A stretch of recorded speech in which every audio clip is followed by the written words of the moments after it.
Let's go mga kachika, samahan niyo ko sa bagong showbiz updates, at kung bago ka sa aking channel maari lamang mag-subscribe ka muna, salamat. Naging emosyonal si Kris Aquino at napaluha ng mapanood ang laban ni Senator Manny Pacquiao. Ayon kay Kris Aquino hindi kailangan hihingi ng sorry ni Manny Pacquiao sa kanyang pagkatalo. Sa kabuuan ng caption ni Kris Aquino ito sabi niya, "Pinahanga mo ako #Pacman. Lumuha ako sa interview mo. No need to apologize, and we Filipinos wholeheartedly appreciate your thank you. Most of all recognizing that the real fight, yung totoong #laban is back here at home para sa mga kababayan mo. After what I am sure was a crushing loss, you truly are a man of #faith. My love and prayers are with you Mare at Jinky Pacquiao. God will surely be guiding and killing both of you in the coming days.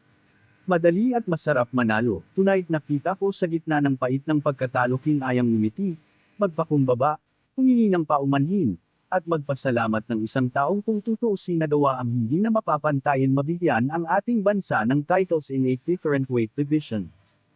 Mabuhay ka at Manny Pacquiao."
Ano mga kachika, kita-kits tayo muli sa mga susunod ko pang mga showbiz updates. Please like, share and subscribe. Pakihit na rin ang notification bell para ma-notify ka sa mga susunod ko pang upload. Again maraming salamat.